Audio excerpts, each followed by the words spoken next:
महाराज जी के श्री गोरीलाल कुंज के स्वामी जी की परंपरा के पंचम आचार्य श्री स्वामी नरहर देव जी पंचम आचार्य हैं। पंचम श्री स्वामी नरहर देव जी महाराज पंचम आचार्य हैं स्वामी श्री हरदास जी की परंपरा के। सिद्धांत में उनको भी जगन्नाथ जी का ही स्वरूप माना जाता है। जगन्नाथ जी ही नरहर देव जी के रूप में आए। बुंदेलखंड के कौन सा गांव? गुड़ा गांव।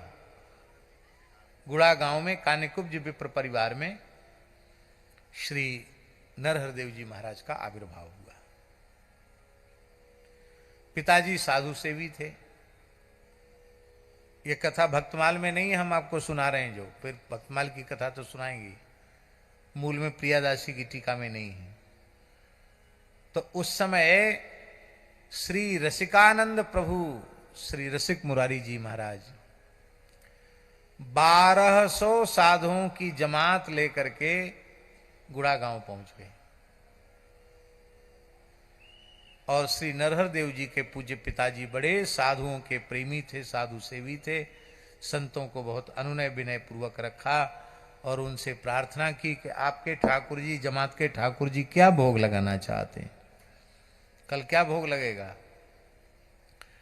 तो बोले हम चंदिया बरा जानते हैं ना, बुंदेलखंड में बरा बनते हैं उड़द की दाल के, सिल्लोड़ी पर पीस करके और फिर बरा तैयार होता है, उसको घी में तेल में काढ़ा जाता है, फिर उसको उसका एक विशेष प्रकार का जल तैयार होता है, उसमें उसको बोझा जाता है। बहुत अच्छे होते बरा। कहीं कहीं उसको राम चक्रा भी कहते हैं, कहीं चंदिया कहते हैं और कहीं कहीं बरा कहते हैं। तो बुंदेलखंड के बरा प्रसिद्ध हैं। संतों ने कहा ठाकुर जी को बरा का भोग लगे। श्री नरहर देव जी के पिताजी ने स्वीकार तो कर लिया और दाल भिजा दी। अब दूसरे दिन पंगत का समय निकट है। 10 मन दाल भेजी हुई थी। 10 मन में कितना हुआ है? 10 मन माने 400 किलो है। कितना हुआ भाई? हम गणित नहीं जानते। 4 क्विंटल दाल भीजी हुई। अब कौन साधुओं से कहा आप लोग बनाना जानते? बोले हम बनाना नहीं जानते, भोग लगा के पाना जानते हैं। बोलो भक्तवत्सल भगवान की। हमने सुना है कि बहुत बढ़िया बरा बुंदेलखंड में बनते हैं, पर हम भोग लगा के पाना जानते, बनाना नहीं जानते। अब उनको बड़ी चिंता हो गई पिताजी को कि संतों ने बड़ी कृपा पूर्वक तो बरा खाने की इच्छा प्रकट की, और हम बताओ कौन इतनी दाल पीस है? वहां तो नाहिन आती है पीसने के लिए दाल, ऐसा होता ना गांव में, लेकिन इतनी दाल 4 क्विंटल कौन पीसे और कौन बनावे? समय से भोग लगे। तो पिताजी चिंतित हो गए, और जब पिताजी चिंतित हो गए तो श्री नरहर देव जी बालक ही थे। कितनी अवस्था थी महाराज जी? 12 वर्ष की अवस्था थी नरहर देव जी की। उन्होंने कहा कि पिताजी आप चिंता क्यों करते हैं? श्री ठाकुर जी संत सेवा का जो कार्य है वो भगवत कार्य है, और भगवत कार्य भगवत कृपा से ही संपन्न हो जाता है। यही बात है ना।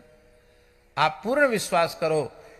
अनन्यास चिंत्यन्तो माम ये जना पर्युपासते तेषाम नित्याभियुक्तानाम योगक्षेमम वहाम्यहम्। मैं योगक्षेम का वहन करता हूं। आप भगवान का चिंतन कीजिए। श्री नरहर देव जी ने कहा और भगवान ने तत्काल समाधान भेज दिया। एक सी अवस्था के 4 बालक आए, बाल संत, जिनका देखने में बहुत छोटी छोटी अवस्था थी, 5-10 वर्ष की अवस्था। जैसे 5-10 वर्ष का बालक हो, ऐसे ही 4 बालक आए। शरीर पर केवल एक लंगोटी है और कुछ नहीं है, और सिल्लोड़ी भी लिए हुए। क्यों महाराज जी? उन्होंने आकर दंडोत किया और कहा हम बरा बनाना बहुत अच्छा जानते हैं, जितने बजे कहो उतने जल्दी बरा समझ रहे हैं ना आप लोग? नहीं, चंदिया बरा बना करके हम तैयार कर देंगे, पर शर्त हमारी ये है कि हम जब बनाएं रसोई में तो चिक पड़ जाएगी, कोई भीतर झांक के न देखे।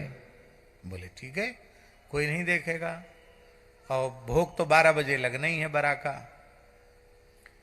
अब भीतर कोई आवाजें नहीं आ रही थी खुटर पुटर की। तो श्री नरहर देव जी के पिताजी ने सोचा बालक ही तो हैं, सो गए होंगे, रसोई घर में नींद लग गई होगी, सो गए होंगे। वहां देखा तो वो चारों बालक अंतर्धान हो गए और बरा बन के तैयार थे। ठाकुर जी को भोग लगा। 1200 संतों ने तृप्त होकर के बरा, घी बूरा बरा खूब प्रेम से पाया, और जो आम जनता थी उसको भी सबको बरा का प्रसाद मिला। तब श्री स्वामी नरहर देव जी ने कहा, पिताजी वो 4 संत सामान्य संत नहीं थे, आपकी चिंता को दूर करने के लिए साक्षात सनकादिक भगवान ही 4 रूपों में आए थे, श्री सनक सनंदन सनातन सनत कुमार, और वे ही बरा बना करके गए हैं। तो इस तिथि पर प्रतिवर्ष अब ठाकुर जी को बरा भोग लगे और संत पावे। आज भी गोरीलाल कुंज में कार्तिक शुक्ला द्वादशी जिस तिथि को ये घटना घटी, उस तिथि पे आज भी महाराज जी के यहाँ उत्सव होता है। वर्ष का सबसे बड़ा उत्सव है वो चंदिया महोत्सव। आज भी बरा बनते। कितने क्विंटल बनते हैं? 1.5 क्विंटल दाल भिजाई जाती है, 1 क्विंटल 50 किलो, और इतना इतना टुकड़ा भी पूरे ब्रजवासी बड़े भाव से लेकर के जाते हैं। ये चंदिया उत्सव का प्रसाद है। तो ये आपके पूर्वाचार्यों की घटना भी इन्हीं क्षीर चोरा गोपीनाथ जी में जिन्होंने प्रवेश किया, उन रसिकानंद प्रभु के जीवन चरित्र से जुड़ी हुई है। बोलो श्री रसिकानंद प्रभु की जय। अब हम 26 छंद का उच्चारण कर रहे हैं।